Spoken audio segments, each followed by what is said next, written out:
दोस्तों एक कहानी है लूफी की, जो कि समुद्र में एक बड़े खजाने को ढूंढने निकलता है और इस सफर में उसे मिलते हैं कई सारे विलन्स और कई सारे अच्छे दोस्त। अब क्या लूफी उस खजाने को ढूंढ पाएगा और कैसा होगा उसका ये समुद्री एडवेंचर, चलिए देखते हैं इस पूरी कहानी में। तो कहानी की शुरुआत में हमें पायरेट्स यानी कि समुद्री लुटेरों की एक दुनिया को दिखाया जाता है, जहां का सबसे बड़ा पायरेट गोल्ड रोजर होता है। लेकिन गोल्ड रोजर को आज पकड़ लिया गया है और मरीन फोर्स यानी कि समुद्री सैनिकों के वाइस एडमिरल गार्प उसे सभी लोगों के सामने मारने लाते हैं, ताकि अब कोई भी पायरेट बनने के बारे में ना सोचे और इस दुनिया से सभी पायरेट्स खत्म हो जाएं। मगर ऐसा नहीं होता, क्योंकि गोल्ड रोजर अब तक का सबसे बड़ा पायरेट था और उसने अपनी पूरी जिंदगी में काफी सारा खजाना इकट्ठा करके कहीं छुपा दिया था। गोल्ड रोजर सबको बताता है कि उसने समुद्र में काफी सारा खजाना छुपा रखा है। गोल्ड रोजर सबसे कहता है कि समुद्र में जाओ और मेरा खजाना ढूंढ कर दिखाओ, और ये सुनकर लोगों में खजाने को ढूंढने का एक जज्बा पैदा हो जाता है। तभी गार्प ये देखकर तुरंत गोल्ड रोजर को मरवा देता है। मगर अब कई सारे लोग गोल्ड रोजर का खजाना ढूंढने के लिए समुद्र में जाकर पायरेट्स बनने लगते हैं। मतलब कि गार्प का पूरा प्लान उल्टा हो गया। वो चाहता था पायरेट्स खत्म हो जाएं, लेकिन गोल्ड रोजर के मरने के बाद पायरेट्स का एक नया युग ही शुरू हो गया और सभी पायरेट्स गोल्ड रोजर के खजाने को, जिसे वन पीस कहा जाता है, उसे ढूंढने निकल गए। अब कहानी 22 साल आगे आती है, जहां हमें एक लड़के मंकी डी लूफी को दिखाया जाता है। लूफी गोल्ड रोजर के खजाने यानी कि वन पीस को ढूंढकर पूरे समुद्र का सबसे बड़ा पायरेट बनना चाहता है, इसीलिए वो अपने सफर पर निकल चुका है। लेकिन अब पहले ही दिन जिस बोट पर वो बैठा था उसमें पानी आने लगता है। लूफी एक ड्रम में घुस जाता है और पानी में डूबने से बच जाता है, मगर फिर उसका ड्रम पानी में तैरते हुए दो पायरेट्स के जहाजों के पास पहुंच जाता है, जिनके बीच आपस में लड़ाई हो रही थी।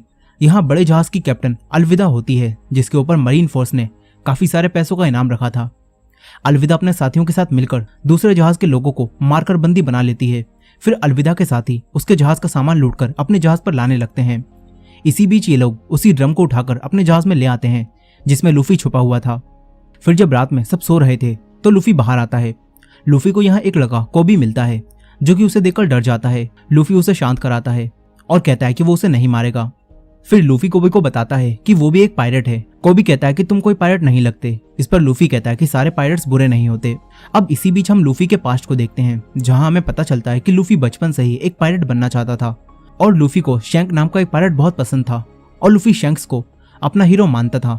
अब जब शैंक्स अपने साथियों के साथ इस आइलैंड पर वापस आता है तो लूफी शैंक्स से उसे भी उसकी टीम में शामिल कर लेने के लिए कहता है, मगर शैंक्स उससे कहता है कि तुम अभी लुटेरे बनने के लिए तैयार नहीं हो, ये काम काफी खतरनाक है।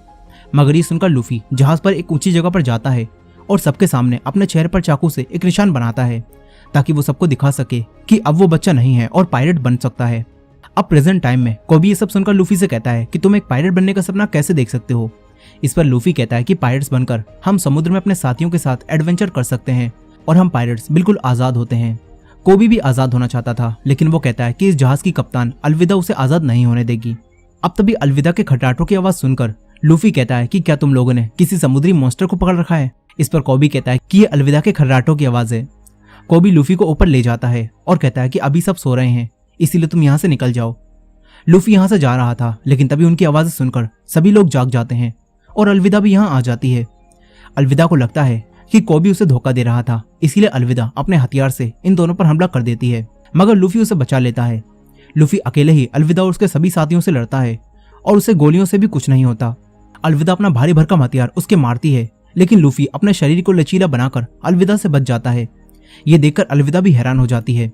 लूफी अपने पूरे शरीर को लचीला करके अपनी पावर से जहाज के दूसरी तरफ जाता है। तभी अलविदा आकर उस पर हमला करती है, लेकिन लूफी बच जाता है और उसके जहाज पर ही आग लग जाती है। अलविदा को काफी गुस्सा आता है, वो कोबी को मारने वाली थी, तभी लूफी बीच में आकर उसे बचा लेता है। इसके बाद लूफी अपने स्पेशल मूव गम गम पिस्तो करते हुए अलविदा को उड़ा देता है और अलविदा सबको अलविदा कहकर चली जाती है। यहाँ अब सभी लोग लूफी से डरकर हार मान लेते हैं और लूफी कोबी के साथ यहाँ से जाने लगता है। इसके बाद हम एक तलवारबाज रोरोनोआ जोरो को देखते हैं, जो कि सभी समुद्री पायरेट्स का शिकार करता है। यहाँ एक आदमी मिस्टर सेवन जोरो को अपनी टीम में शामिल होने का ऑफर देता है, मगर जोरो उसे मना कर देता है। इसके बाद जोरो मिस्टर सेवन से फाइट करता है। जोरो काफी अच्छा तलवारबाज था और वो अपनी दोनों तलवारों की मदद से मिस्टर सेवन के 2 टुकड़े कर देता है और फाइट में जीत जाता है। वहीं लूफी और कोबी उस जहाज से निकल चुके थे। कोबी लूफी से पूछता है कि तुम्हें लचीले होने की पावर्स कैसे मिली। इस पर लूफी बताता है कि जब वो छोटा था और शैंक्स ने उसे अपनी टीम में शामिल करने से मना कर दिया था, तो गुस्से में उसने शैंक्स के खजाने में से एक डेविल फ्रूट खा लिया, जिसके बाद उसे ये लचीले होने की पावर्स मिल गईं। अब प्रेजेंट डे में कोबी पूछता है कि हमें कहाँ जाना है। इस पर लूफी कहता है कि हम ग्रैंड लाइन पर जा रहे हैं जहाँ वन पीस छुपा हुआ है। कोबी पूछता है कि क्या तुम्हें ग्रैंड लाइन का रास्ता पता है, लेकिन लूफी को ग्रैंड लाइन का रास्ता नहीं पता होता। अब यही कोबी बताता है कि उसका भी एक सपना है, वो मरीन बनना चाहता है और कमजोर लोगों की मदद करना चाहता है।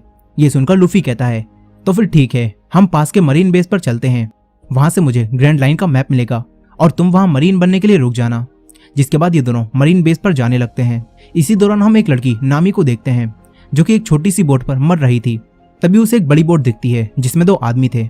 नामी उनसे मदद मांगती है, लेकिन नामी देखती है कि ये दोनों तो लुटेरे हैं, इसीलिए नामी अपने पास रखे एक बॉक्स को बचाने लगती है। ऐसा लगता है कि उसमें कोई खास खजाना है और ये देखकर वो दोनों लुटेरे अपनी बोट से उतरकर नामी की बोट में आकर उस बॉक्स को खोलने लगते हैं। लेकिन जब वो दोनों वो बॉक्स खोलते हैं तो उसमें कुछ भी नहीं होता और यही नामी इनकी बोट चुरा कर ले जाती है। इसके बाद नामी भी पास ही के मरीन बेस पर आ जाती है। यहीं कोबी और लूफी एक बार में खाना खा रहे थे और यहीं जोरो भी आ चुका था। यहाँ एक छोटी लड़की जोरो के लिए राइस बोल बनाकर लाती है, लेकिन यहाँ के मरीन कैप्टन मॉर्गन का बेटा हेल्मेपो आकर उन्हें गिरा देता है और फिर उस लड़की से बदतमीजी से बात करता है। ये देखकर जोरो उसे माफी मांगने के लिए कहता है, लेकिन वो अपनी तलवार निकाल लेता है। तभी जोरो उससे फाइट करता है। फिर और मरीन ऑफिसर्स आकर जोरो पर हमला कर देते हैं, लेकिन जोरो उन सबको बिना तलवार निकाले ही हरा देता है। तभी मौके का फायदा उठाकर नामी भी एक मरीन ऑफिसर को बेहोश करके एक कोने में ले जाती है। यहाँ कोबी एक टेबल के नीचे छुपा हुआ था और लूफी मजे से फाइट देख रहा था। यहीं जोरो मरीन सैनिकों को मारकर कैप्टन के बेटे को मारने वाला था। तभी वो कहता है कि मुझे छोड़ दो, तुम जो मांगोगे मेरे डैड तुम्हें दे देंगे। ये सुनकर जोरो अब मरीन कैप्टन मॉर्गन के पास अपना इनाम लेने आता है, क्योंकि वो पायरेट्स को मारता था। लेकिन मॉर्गन उसे इनाम देने के लिए कहते हैं कि तुम्हें मेरे पास 7 दिनों तक कैद रहना होगा। ये सुनकर जोरो कहता है कि मुझे कैद करने की कोशिश की तो सबसे पहले तुम्हारा पिल्ला मरेगा। तभी ये सुनकर मॉर्गन का बेटा भड़क जाता है, मगर उसके डैड उसे ही दूर फेंक देते हैं। इसके बाद मॉर्गन जोरो से कहता है कि तुम्हारी इस हरकत के बाद कोई भी मरीन बेस तुम्हें इनाम नहीं देगा, इसलिए तुम हमारे साथ काम करने लगो या फिर 7 दिनों तक यहाँ कैद रहो। ये सुनकर जोरो मॉर्गन के साथ काम करने से मना कर देता है और 7 दिनों के लिए कैद हो जाता है। फिर अगले ही दिन लूफी ग्रैंड लाइन के मैप को छुड़ाने के लिए यहाँ आ जाता है। लूफी जोरो को देखकर उसे आजाद करा देता है। इसके बाद लूफी उसी रास्ते से वापस चला जाता है। यही नामी भी उसी मरीन ऑफिसर की यूनिफॉर्म चुराकर अंदर घुस गई होती है। नामी भी ग्रैंड लाइन का मैप चुराने आई थी, लेकिन वही ऑफिसर यहाँ आकर नामी को पहचान लेता है। फिर ये दोनों मरीन ऑफिसर नामी पर हमला कर देते हैं, मगर नामी उन दोनों को मारकर उनका काम तमाम कर देती है। तभी ऊपर से लूफी टपकता है और लूफी ने सारी बातें सुन ली होती हैं, जिससे ये दोनों जान चुके थे कि वो दोनों ही यहाँ ग्रैंड लाइन का मैप चुराने आए हैं। लूफी मॉर्गन के ऑफिस में जाने लगता है, क्योंकि ग्रैंड लाइन का मैप वहीं रखा हुआ है। तभी नामी भी उसके पीछे जाती है। अचानक इनके सामने मॉर्गन आ जाता है, लेकिन वो नामी को एक मरीन समझता है और नामी कहती है कि मैं इस मुजरिम को पकड़कर ले जा रही हूँ, इसे अभी भी अरेस्ट किया गया है। अब ये सुनकर मॉर्गन यहाँ से चला जाता है, लेकिन चालाक नामी ने मॉर्गन की जेब काट ली होती है और उसके ऑफिस की चाबियां चुरा ली थी। और अब ये दोनों मॉर्गन के ऑफिस में घुस जाते हैं। ये दोनों ग्रैंड लाइन के मैप को ढूंढने लगते हैं। तभी मॉर्गन को वहीं वो दोनों ऑफिसर मिलते हैं जो कि अभी पिटे पड़े थे। वो दोनों मॉर्गन को बताते हैं कि वो लाल बालों वाली लड़की घुसपैठिया है। ये सुनकर मॉर्गन यहाँ इमरजेंसी अलार्म बजवा देता है। दूसरी तरफ लूफी और नामी को वही तिजोरी मिल चुकी थी जिसमें ग्रैंड लाइन का मैप रखा है, लेकिन नामी से वो तिजोरी नहीं खुलती। तभी बाहर मॉर्गन आकर उस दरवाजे को तोड़ने लगता है। ये देखकर लूफी अपनी ताकत से पूरी तिजोरी को उठाता है और नामी के साथ वहां से नीचे कूद जाता है।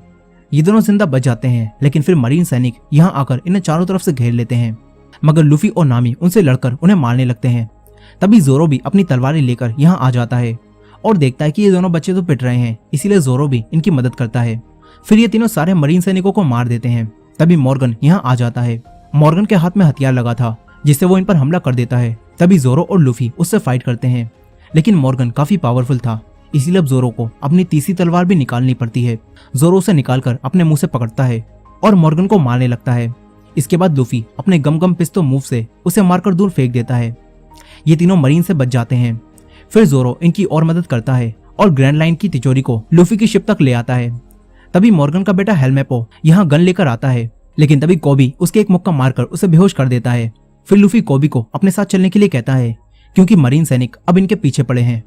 मगर कोबी लूफी से कहता है कि मैं अपना सपना पूरा करने के लिए यहीं रुकूंगा और एक अच्छा मरीन सैनिक बनूंगा। अब ये सुनकर लूफी जोरो और नामी के साथ इस बोट को लेकर निकल जाता है। दूसरी तरफ हम फिर से गार्प को देखते हैं, जिन्होंने 22 साल पहले गोल्ड रोजर को पकड़ा था।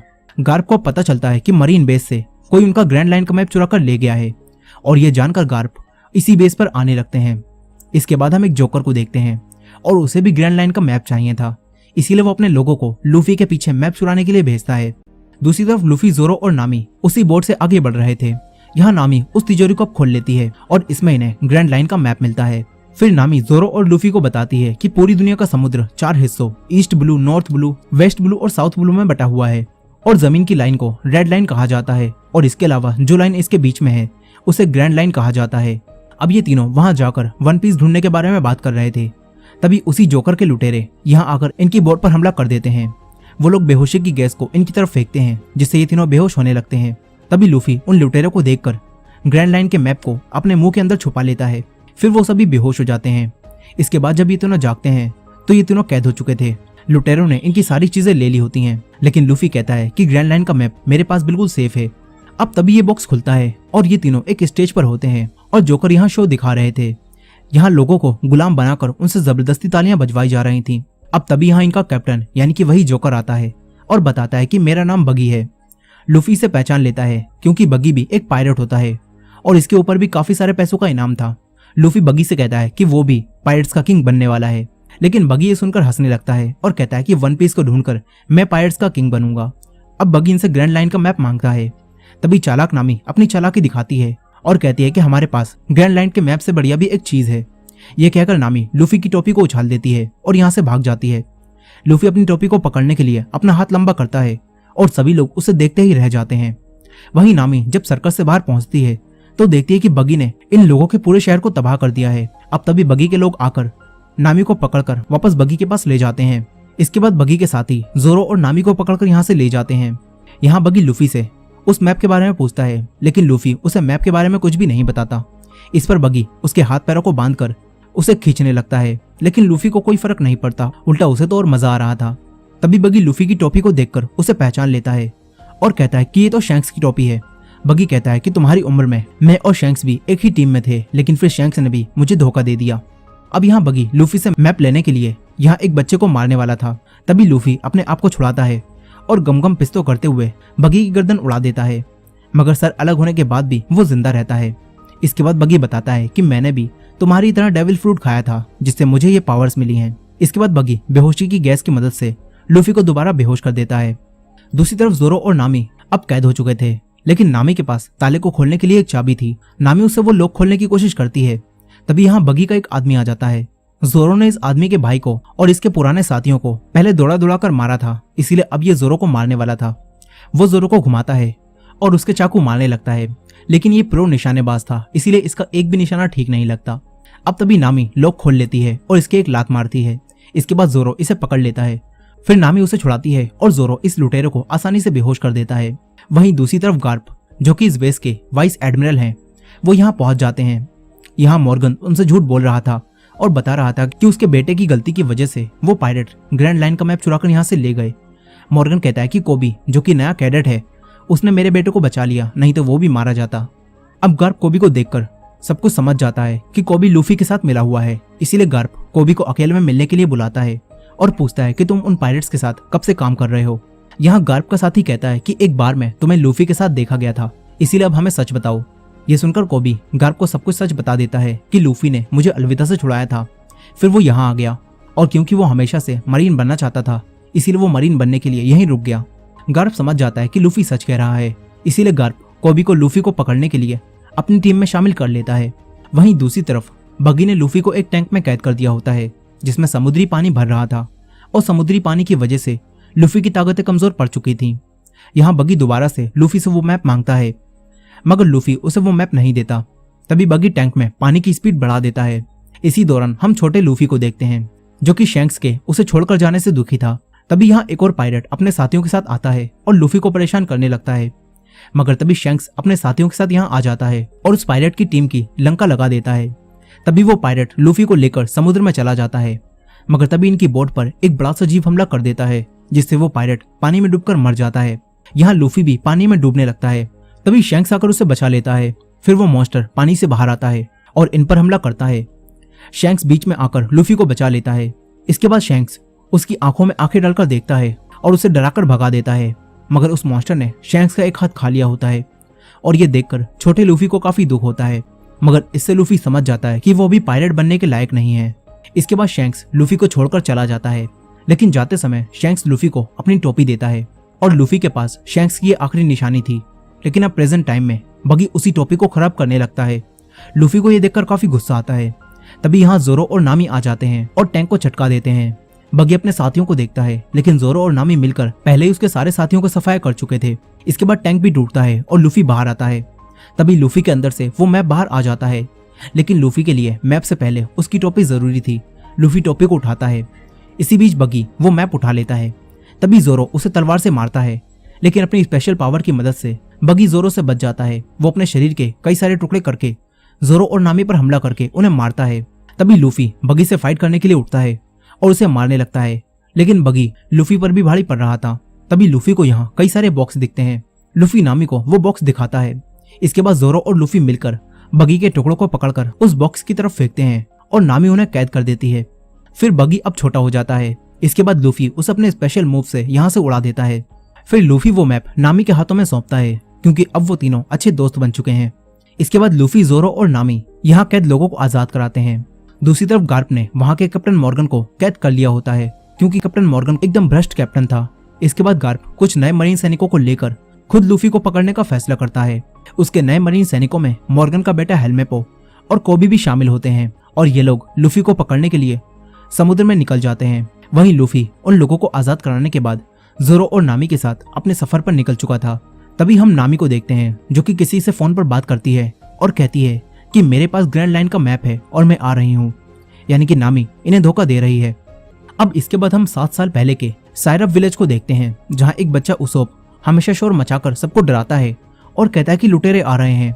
शुरू में सभी लोग उसकी बातों को सच समझकर उससे डरते थे, लेकिन कुछ सालों बाद ही लोग समझ गए कि उसोप झूठ बोलता है, इसीलिए अब कोई भी उसकी बात पर विश्वास नहीं करता। कहानी प्रेजेंट डे में आती है, जहाँ उसोप अब बड़ा हो चुका है, लेकिन अब भी वो सबसे कहता है कि लुटेरे आ रहे हैं, लेकिन अब भी कोई उसकी बातों पर विश्वास नहीं करता। अब यही लूफी और उसके दोस्त आगे बढ़ रहे थे, लेकिन उनका जहाज खराब हो जाता है। इसीलिए ये लोग नया जहाज खरीदने के लिए उसोप के आइलैंड पर आ जाते हैं और अपने जहाज को पानी में डुबो देते हैं, ताकि कोई भी इन्हें ना ढूंढ पाए। दूसरी तरफ गार्प लूफी को ढूंढने के लिए आगे बढ़ रहा था। तभी गार्प देखता है कि कोबी इस जहाज पर बाकियों से अच्छा काम करना जानता है, इसीलिए गार्प कोबी को अपने साथ ले जाता है और हेलमेपो से काम करने के लिए कहता है। वहीं दूसरी तरफ उसी जोकर बगी ने अपने सारे पार्ट्स फिर से निकाल लिए होते हैं, लेकिन फिर एक आदमी उसके पास आता है और कहता है कि तुम्हें आर्लोंग ने बुलाया है, मगर बगी आर्लोंग के पास जाने से मना कर देता है। तभी वो फिशमैन बगी के 2.5 किलो का हाथ मारकर उसे बेहोश करता है और अपने साथ ले जाता है। वहीं लूफी और उसके साथी जहाज देख रहे थे। तभी लूफी को एक जहाज पसंद आ जाता है और इसी जहाज पर लूफी को उसोप मिलता है। उसोप इस जहाज की देखभाल करता था और वो कहता है कि अगर तुम्हें ये जहाज खरीदना है तो मैं तुम्हें अपनी दोस्त से मिलवा सकता हूँ, उसका ही ये जहाज है, बल्कि उसका ही ये पूरा आइलैंड है। ये सुनकर लूफी, जोरो और नामी उससे मिलने के लिए तैयार हो जाते हैं। इसके बाद उसोप उन्हें अपनी दोस्त के घर ले जाता है। ये घर काफी बड़ा होता है। फिर यहाँ एक लड़की आती है। वो अपने बटलर क्लाहाडोर के साथ थी और आज काया का 18वां जन्मदिन था। उसोप काया को बर्थडे विश करता है और लूफी, जोरो और नामी को अपना साथी बताता है। फिर काया उसोप और उसके साथियों को आज यहीं डिनर करने के लिए कहती है। इसके बाद क्लाहाडोर इन्हें नहाकर कपड़े बदल लेने के लिए कहता है। यहाँ काया के मॉम डैड की डेथ हो चुकी थी और काया भी काफी बीमार रहती थी, इसीलिए उसके नौकर और क्लाहाडोर ही पूरा घर संभालते हैं। अब इसके बाद हम काया को देखते हैं, जो कि अकेली रूम में बैठी थी। तभी खुफिया रास्ते से उसोप उसके पास आता है और उसे गिफ्ट के तौर पर समुद्री मोती देता है। उसोप काया को खुश करने के लिए उसे झूठी झूठी कहानियां सुनाता है कि वो बड़े बड़े एडवेंचर कर चुका है। तभी काया को खांसी आती है। उसोप उसे उसकी चाय पिलाता है, जिससे काया को थोड़ा अच्छा महसूस होता है। यही लूफी और नामी इतने सारे कपड़े देखकर कंफ्यूज हो रहे थे कि वो कौन से कपड़े पहने। अब तभी यहाँ जोरो आता है और लूफी और नामी से पूछता है कि क्या काया के साथ जो आदमी था, क्या वो तुम्हें जाना पहचाना लग रहा था? लेकिन नामी और लूफी मना करते हैं। वहीं वो आदमी क्लाहाडोर अपनी चिकनी चुपड़ी बातों से काया का दिल जीत लेता है। काया उसे अपना अच्छा दोस्त मानती है, मगर हकीकत में क्लाहाडोर दोनों नौकरों के साथ मिलकर काया को मारने का प्लान बना रहा था, ताकि इस आइलैंड पर वो राज कर सके। और इसी वजह से क्लाहाडोर रोज काया को थोड़ा थोड़ा जहर दे रहा था, जिस वजह से काया लगातार बीमार रहती है। यहाँ काया के शेफ ने कई सारा जहरीला सूप बनाया होता है, ताकि वो लोग काया को मार सकें। वहीं दूसरी तरफ गार्प कोबी को अपने साथ गेम खेलने के लिए कहता है। वो दोनों गेम खेलने लगते हैं और गार्प उसे गेम खेलते हुए समझाता है कि अगर तुम हार के बारे में सोचते रहोगे तो तुम हारते ही रहोगे, इसीलिए तुम्हें जीत के बारे में सोचना होगा। इसके बाद जब कोबी जीत के बारे में सोचता है तो वो गार्प को भी गेम में हरा देता है। वहीं दूसरी तरफ लूफी, जोरो और नामी पार्टी का मजा ले रहे थे। यही नामी एक आदमी मैरी से बात करती है, जो कि काया का सारा बिजनेस संभालता है। अब इसके बाद यहाँ काया क्लाडोर के साथ आती है। फिर काया मेरी से मिलती है। जोरो क्लाडोर से बात करता है और पूछता है कि क्या हम पहले मिल चुके हैं, तुम मुझे जाने पहचाने लगते हो। लेकिन क्लाडोर मना कर देता है। यही मेरी काया से कुछ बात करना चाहता था, लेकिन क्लाडोर उसे रोक देता है और सबको खाना खाने के लिए कहता है। फिर जब ये सब लोग खाना खा रहे होते हैं तो इसी बीच लूफी काया से उसी जहाज के बारे में बात करता है। काया कहती है कि मेरे मॉम डैड के जाने के बाद जहाजों का बिजनेस मेरी संभालते हैं, लेकिन आज रात के बाद सब बदल जाएगा क्योंकि आज मैं 18 साल की हो जाऊंगी और सारा बिजनेस मेरे पास आ जाएगा। यह सुनकर लूफी काया को बताता है कि हम पायरेट्स हैं और हम लोग ग्रैंड लाइन की तरफ जा रहे हैं, इसीलिए हमें तुम्हारा वो जहाज चाहिए। अब तभी ही काया की तबीयत खराब होने लगती है। ये देखकर क्लाडोर इन सबको यहाँ से जाने के लिए कहता है, मगर काया कहती है कि आज रात इन्हें यहीं रुकने दो। ये सुनकर क्लाडोर भी चुप हो जाता है और काया को उनके रूम की तरफ ले जाने लगता है। दूसरी तरफ हेलमेपो गार्प को आकर बताता है कि हमें एक आइलैंड के पास लूफी के जहाज का सामान मिला है। ये सुनकर गार्प कोबी को उस आइलैंड पर जाकर लूफी को पकड़ कर लाने के लिए कहता है। यहीं काया के घर में क्लाडोर मैरी को जान से मारने जाता है क्योंकि मैरी काया को सब सच बताने वाला था। यहाँ हम देखते हैं कि क्लाडोर के पास भी स्पीड और ब्लेड की पावर्स हैं, जिनसे क्लाडोर मैरी को जान से मार देता है। इसके बाद हम फिर से बगी को देखते हैं, जिसे वही फिशमैन पकड़कर आर्लोंग के पास ले आया था। और आर्लोंग बकी से कहता है कि मैं पूरे ईस्ट ब्लू का सबसे बड़ा पायरेट हूँ, इसीलिए अगर तुम यहाँ कुछ भी लूटमार करोगे तो मुझे मेरा हिस्सा देना होगा। ये सुनकर बगी कहता है कि वो कुछ भी नहीं कर पा रहा, बल्कि लूफी नाम का एक लड़का पूरे ईस्ट ब्लू में घूम रहा है और उसने ग्रैंड लाइन का मैप भी चुरा लिया है। ये सब जानकर आर्लोंग कहता है कि लूफी कहाँ है। बगी कहता है कि मुझे छोड़ दो, मैं उसे ढूंढने में तुम्हारी मदद करूंगा। आर्लोंग मान जाता है। वहीं रात में लूफी और खाना खाने के लिए अपने रूम से बाहर निकलता है। तभी उसे जोरो मिलता है, जो कि पीने के लिए कुछ ड्रिंक ढूंढ रहा था। फिर वो दोनों एक साथ किचन में जाते हैं, जहाँ इन्हें उसोप मिलता है। वो पहले से ही यहाँ बैठा था। जोरो और लूफी उसोप से बात करने लगते हैं। दूसरी तरफ नामी भी अपने रूम से बाहर आकर यहाँ की चीजों को चुराने लगती है। तभी वो काया के रूम में पहुंच जाती है और काया उसके हाथ में सामान देखकर सब समझ जाती है। लेकिन काया नामी से कुछ भी नहीं कहती और उससे दोस्तों की तरह बातें करने लगती है। वहीं उसोप बातों ही बातों में लूफी को बताता है कि मेरे डैड भी एक बड़े पायरेट हैं, लेकिन जब मैं छोटा था तो वो हमें छोड़कर चले गए। वो कहता है कि मेरे डैड का नाम यासोप है। लूफी उनका नाम सुनकर उन्हें पहचान लेता है और बताता है कि मैं उनसे मिल चुका हूँ, वो शैंक्स की टीम में है। उसोप उनके बारे में सुनकर काफी खुश हो जाता है। तभी जोरो उसोप से पूछता है कि यहाँ ड्रिंक है क्या। उसोप बताता है कि नीचे बेसमेंट में काफी सारी ड्रिंक पड़ी है। फिर ये दोनों ड्रिंक पीने के लिए बेसमेंट में चले जाते हैं। तभी इन्हें मैरी मिलता है, जो कि मर चुका था। उसोप ये देखकर घबरा जाता है। तभी क्लाडोर इनके सामने आता है और उसके 5 ब्लेड देखकर जोरो को याद आ जाता है कि क्लाडोर असल में ब्लैक कैट पायरेट्स का कैप्टन है, जिसका नाम कुरो है और इसके ऊपर भी काफी सारे पैसों का इनाम है। जोरो क्लाडोर पर हमला करता है, लेकिन क्लाडोर बच जाता है। फिर क्लाडोर की एक साथी यहाँ आकर जोरो को मारकर बेहोश कर देती है। तभी उसोप एक पतली गली पकड़कर यहाँ से निकल लेता है। क्लाडोर अपने दोनों साथियों से इन बॉडीज को ठिकाने लगाने के लिए कहता है और यहाँ से चला जाता है। वहीं ऊपर लूफी ने वही सारा जहरीला सूप पी लिया होता है, जिससे वो वहीं बेहोश हो जाता है। इसी बीच नामी भी काया से बातें करने के बाद उसकी अच्छी दोस्त बन गई होती है और फिर नामी ने जो कुछ भी चुराया था वो सारा सामान नामी वापस रख देती है। वहीं वो दोनों नौकर मैरी और जोरो को एक कुएं में फेंक देते हैं। इसके बाद वो वापस जाने लगते हैं। दूसरी तरफ उसोप गांव में जाकर सबसे कहता है कि असली लुटेरे आ चुके हैं, लेकिन इस बार सच बोलते हुए भी कोई भी उसोप की बातों पर विश्वास नहीं करता। तभी कोबी अपने साथियों के साथ यहाँ आ जाता है। उसोप कोबी को सब कुछ बताता है और कहता है कि वो बटलर असल में ब्लैक कैट पायरेट का कैप्टन है, जो कि छुपकर यहाँ रह रहा है। मगर हेलमेपो कहता है कि ये सब झूठ है, क्योंकि ब्लैक कैट पायरेट्स के कैप्टन को मेरे डैड ने मार दिया था, इसलिए हमें यहाँ सिर्फ लूफी को ढूंढना चाहिए। लूफी का नाम सुनकर उसोप इन्हें बताता है कि लूफी भी वही है। उसोप इन्हें लूफी के पास ले जाने लगता है। वहीं नामी किचन में आती है तो देखती है कि लूफी बेहोश पड़ा है। अब तभी यहाँ कोई आने लगता है। नामी वहीं छुप जाती है। फिर क्लाडोर अपने साथियों के साथ यहाँ आता है और देखता है कि लूफी ने सारा जहरीला सूप पी लिया है। नामी इन तीनों की बातें सुनकर सब समझ जाती है। तभी उसोप कोबी और बाकी मरीन सैनिकों के साथ यहाँ आ जाता है। क्लाडोर दरवाजा खोलता है। उसोप कहता है कि यही वो लुटेरा है, लेकिन क्लाडोर कोबी से कहता है कि उसोप मानसिक रूप से बीमार है और बचपन से ही वो ऐसी कहानियां बनाता रहता है। ये सुनकर कोबी के अलावा कोई भी उसोप की बातों पर विश्वास नहीं करता। फिर हेलमेपो क्लाडोर से लूफी के बारे में पूछता है। क्लाडोर बेहोश लूफी को इन्हें सौंप देता है। वही नामी बाहर आकर उसकी साथी के एक पैन मारकर उसे बेहोश कर देती है और यहाँ से भाग जाती है। दूसरी तरफ उसोप भी भागकर काया के पास पहुंच जाता है। इधर क्लाडोर कोबी को यहाँ से जाने के लिए कहता है और उसके मुंह पर दरवाजा बंद कर देता है। वहीं नामी भी काया और उसोप के पास पहुंच चुकी थी। फिर उसोप और नामी क्लाडोर की सच्चाई काया को बताते हैं। वहीं जोरो कुएं में अब भी जिंदा होता है। जोरो वहां से बाहर निकलने की कोशिश करता है, लेकिन वो कुएं से बाहर नहीं निकल पा रहा था। मगर जोरो हार नहीं मानता। इसी बीच हम जोरो के पास्ट को देखते हैं, जब वो तलवारबाजी करना सीख रहा था। यहाँ एक लड़की कुइना जोरो की काफी अच्छी दोस्त थी। जोरो हमेशा उससे हार जाता था, मगर फिर उन दोनों ने साथ मिलकर कड़ी ट्रेनिंग करी और एक दूसरे से वादा किया कि हम में से एक इस दुनिया का सबसे बड़ा तलवारबाज बनेगा। लेकिन फिर कुछ समय बाद ही कुइना की एक एक्सीडेंट की वजह से डेथ हो गई और ये सब जानकर जोरो को काफी दुख हुआ। इसके बाद जोरो कुइना से किए हुए वादे को निभाने के लिए दुनिया का सबसे अच्छा तलवारबाज बनने निकल पड़ा। अब प्रेजेंट डे में यहाँ 12 बज जाते हैं और काया ऑफिशियली अब बड़ी हो चुकी है। इसीलिए अब क्लाडोर काया की प्रॉपर्टी पर कब्जा करने के लिए उसे मारने जाता है। वो इस घर से बाहर निकलने के सभी रास्तों को बंद करवा देता है। इसके बाद उसके दोनों साथी और वो खुद अपने हथियारों के साथ काया को मारने जाने लगता है। लेकिन काया उसोप और नामी के साथ यहाँ के खुफिया रास्तों से दूसरी तरफ जाने लगती है। ये लोग दीवारों के अंदर से जा रहे थे, तभी काया खांसती है और उसकी आवाजें सुनकर क्लाडोर अपने ब्लेड से उस पर हमला करता है। वो तीनों यहाँ से भागते हैं। दूसरी तरफ जोरो कुएं से निकलने की कोशिश कर रहा था, लेकिन जोरो दोबारा से नीचे गिर जाता है। मगर जोरो हार नहीं मानता। वो दोबारा उठकर ऊपर चलने लगता है और आखिरकार जोरो कुएं से बाहर आ जाता है। वहीं कोबी लूफी को पकड़ कर ले जा रहा था, लेकिन कोबी को उसोप की बातों पर थोड़ा थोड़ा विश्वास होने लगा था। अब तभी लूफी को यहाँ होश आता है। तभी हेलमेपो उसके पास जाता है, लेकिन फिर लूफी सारा का सारा सोप उसके ऊपर ही निकाल देता है। इसके बाद लूफी पूरी तरह से होश में आ जाता है और लूफी कोबी से कहता है कि मुझे यहाँ से जाना होगा ताकि मैं अपने दोस्तों को बचा सकूं। लेकिन हेलमेपो उसे पकड़ने के लिए उसे मारने वाला था। तभी जोरो यहाँ आ जाता है और उसके साथियों को मार देता है। वो हेलमेपो को भी बेहोश कर देता है। इसके बाद जोरो और लूफी अपने दोस्तों को बचाने जाने लगते हैं। वहीं घर में काया, नामी और उसोप एक पुराने रूम में आकर छुपते हैं। तभी क्लाडोर भी यहाँ आ जाता है और उन्हें ढूंढने लगता है।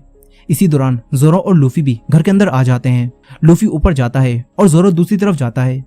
जोरो के सामने क्लाडोर के दोनों चमचे आते हैं। जोरो उनसे फाइट करता है। वहीं क्लाडोर काया और नामी को पकड़ लेता है। वो दोनों को मारने वाला था। तभी उसोफ अपने हथियार से उसके एक निशाना लगाता है, मगर क्लाडोर बच जाता है। फिर क्लाडोर उसोफ पर हमला करके उसे दूर फेंक देता है। इसके बाद वो काया को मारने आता है। तभी लूफी आकर उसे रोक देता है। फिर लूफी क्लाडोर से फाइट करता है। काया और नामी उसोफ के पास आ जाती हैं। यहीं क्लाडोर काफी तेज था, इसीलिए लूफी उस पर हमला नहीं कर पा रहा था। क्लाडोर लूफी को बातों में उलझाकर उस पर कई बार हमला करता है। इसीलिए अब लूफी शांत हो जाता है और क्लाडोर के एक मुक्का मार के उसे गिरा देता है। दूसरी तरफ जोरो भी क्लाडोर के दोनों साथियों से फाइट करके उन्हें धूल चटा रहा था और यहाँ अब क्लाडोर लूफी से फेस टू फेस फाइट करता है और अपने ब्लेड से उस पर हमला करता है। लेकिन लूफी आराम से उनसे बच जाता है। फिर लूफी एक और स्पेशल मूव से क्लाडोर को यहाँ से दूर फेंक देता है। नीचे जोरो भी उसके दोनों साथियों को हरा देता है। इसके बाद ये सब लोग बच जाते हैं, मगर नामी इनसे कहती है कि हमें तुरंत ही यहाँ से निकलना होगा क्योंकि मरीन सैनिक जान चुके हैं कि हम यहाँ पर हैं। मगर लूफी कहता है कि हमारे पास तो कोई जहाज भी नहीं है। ये सुनकर काया इन्हें वही जहाज दे देती है। इसके बाद उसोप भी इनके साथ इनके सफर पर जाने का फैसला करता है और ये चारों इस आइलैंड से निकल जाते हैं। दूसरी तरफ क्लाडोर अब भी जिंदा होता है और वो भी इस आइलैंड से बचकर भाग गया होता है। वहीं कोबी जहाज पर गार्प से माफी मांगता है और कहता है कि वो लूफी को पकड़कर नहीं ला पाया। लेकिन गार्प उससे कहता है कि चिंता मत करो, तुमने अपना काम कर दिया, तुम उन लोगों को आइलैंड से बाहर ले आए। गार्प को लूफी का जहाज दिख रहा होता है और अब गार्प इनसे लूफी के जहाज पर हमला करने के लिए कहता है। वहीं वो सब अपने नए जहाज पर आराम कर रहे थे, तभी इनके ऊपर बमों की बरसात होने लगती है। फिर लूफी दूरबीन से मरीन सैनिकों की शिप को देखता है और उसे गार्प दिखता है। लूफी गार्प को देखकर कहता है कि ये तो मेरे दादाजी हैं। ये सुनकर सभी लोग चौंक जाते हैं और इसी एंडिंग के साथ वन पीस के 4 एपिसोड्स की कहानी यहीं खत्म हो जाती है। और ये वीडियो भी अब काफी लंबी हो चुकी है, इसलिए इसके आगे की कहानी को हम अगले पार्ट में देखेंगे। तो अगले पार्ट को मिस ना करने के लिए हमारे चैनल को सब्सक्राइब करके बेल नोटिफिकेशन को ऑन कर लीजिएगा और ये वीडियो पसंद आई हो तो वीडियो को लाइक जरूर कीजिएगा। मिलते हैं नेक्स्ट पार्ट में।